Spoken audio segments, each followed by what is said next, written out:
নমস্কার বন্ধু, আজকে আমি নিয়েছি কাঁচকলা ভুজিয়া বানাবো। তার জন্য এখানে আমি দুটো কাঁচকলা নিয়েছি, আর দুটো কাঁচকলাকে আমি ছাড়িয়ে নিয়ে এভাবে আমি খোসা ছাড়িয়ে নিয়েছি। দুটো বোটা ছাড়িয়ে খোসা ছাড়িয়ে নিয়ে একটা গ্রেটার নিয়েছি। গ্রেটারে আমি এভাবে করে ঘষে নেবো।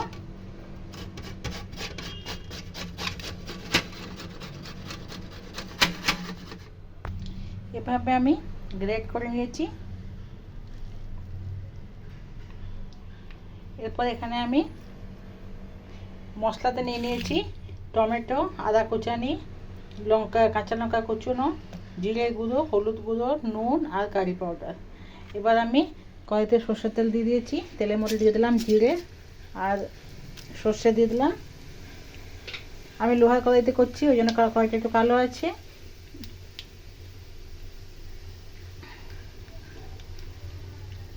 জিরে সর্ষে থেকে ভালো একটা গন্ধ বেরোলে এতে আমি দিয়ে দেবো এবার আদা আর কাঁচা লঙ্কা কুচি।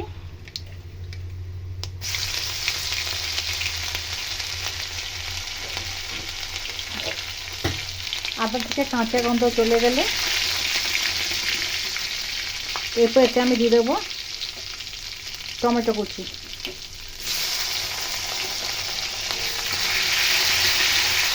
টমেটো বেশি নরম করবো না, এই পর্যায়ে আমি দিয়ে দেবো এই যে কাঁচা কলাটা আমি গ্রেট করে নিয়েছি, দিয়ে দিলাম। এটা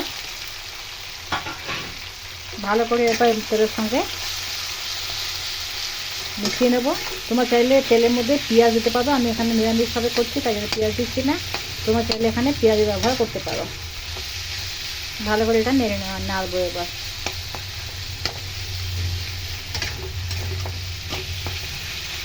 এরপর এর মধ্যে আমি একে একে মশলা দিয়ে দেবো।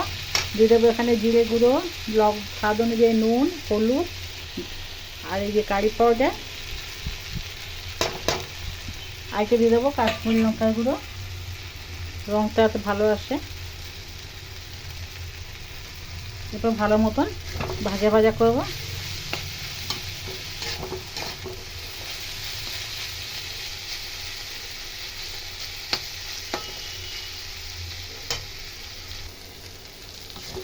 এভাবে নেড়ে নেড়ে আমি ভাজা ভাজা করে নিচ্ছি। যে কাঁচকলা খেতে পছন্দ করে না সেও এটা খাবে, এত জায়গা সুস্বাদু হয়।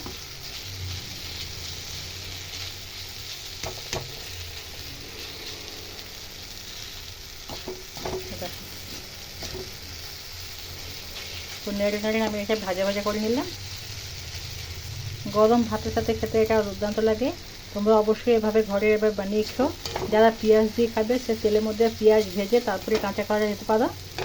আর যে নিরামিষ খেতে চাইবে সে এভাবে বানিয়ে খাবে। নিরামিষ দিনে এটা জমে যাবে ভাতের সাথে, গরম ভাতের সাথে। তো চলো, ভিডিওটা আজ অবধি এটুকু। কেমন লাগলো অবশ্যই কমেন্ট করে জানাবে, আর যোগ্য মনে করলে আমাকে একটু ফলো দিয়ে দিও। তো চলো, আজ অবধি এইটুকুই। টাটা।